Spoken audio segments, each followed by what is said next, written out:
ഇറാനെതിരായ ആക്രമണത്തിൽ all India ഷിയ കൗൺസിലിന്റെ നേതൃത്വത്തിൽ പ്രതിഷേധം തുടരുകയാണ്. ഡൽഹി ജന്തർ മന്ദറിലാണ് പ്രതിഷേധം നടക്കുന്നത്. വിഷ്ണു, ഈ പ്രതിഷേധം എത്രത്തോളം ശക്തിപ്പെടുന്നുണ്ട്? ഇപ്പോൾ ലോകമാകെ സ്വാഭാവികമായി യുദ്ധത്തിനെതിരായ പ്രതിഷേധമുണ്ട്. അതേസമയം തന്നെ ഇപ്പോൾ ഈ ഇറാനെതിരായ ആക്രമണത്തിൽ ഓൾ ഇന്ത്യ ഷിയ കൗൺസിൽ പ്രതിഷേധം നടത്തുന്നു എന്ന് പറയുമ്പോൾ അതിന് കുറെ കൂടി രാഷ്ട്രീയ പ്രാധാന്യം കൂടി ഉണ്ടല്ലോ. എന്താണ് അവർ പറയുന്നത്?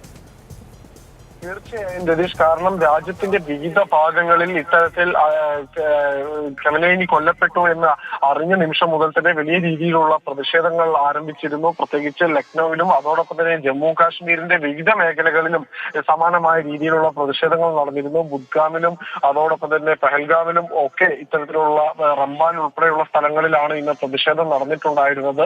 ഈ പ്രതിഷേധങ്ങളുടെ ഭാഗമായി ഡൽഹി ജന്തർ മന്ദറിലും ഓൾ ഇന്ത്യ ഷിയ കൗൺസിൽ പ്രതിഷേധം സംഘടിപ്പിക്കുകയാണ്. രാജ്യവ്യാപകമായി ഇത്തരത്തിൽ ഷിയ വിഭാഗത്തിന്റെ പ്രതിഷേധം ശക്തിപ്പെടുകയാണ്. നേരത്തെ ഇന്ത്യയിലുള്ള ഇറാൻ എംബസി പോലും പറഞ്ഞത് ലോകരാഷ്ട്രങ്ങൾ ഈ ആക്രമണ സംഭവങ്ങളിൽ മൗനം വെടിയണമെന്നാണ്. ഇന്ത്യയെ സംബന്ധിച്ചിടത്തോളം അത് ഒരു രാഷ്ട്രീയമായി കൂടി ഇന്ത്യ ഇതിനൊരു പ്രതികരണം ഉണ്ടാകേണ്ടുന്ന സാഹചര്യത്തിലേക്കാണ് കാര്യങ്ങൾ പോയിക്കൊണ്ടിരിക്കുന്നത്.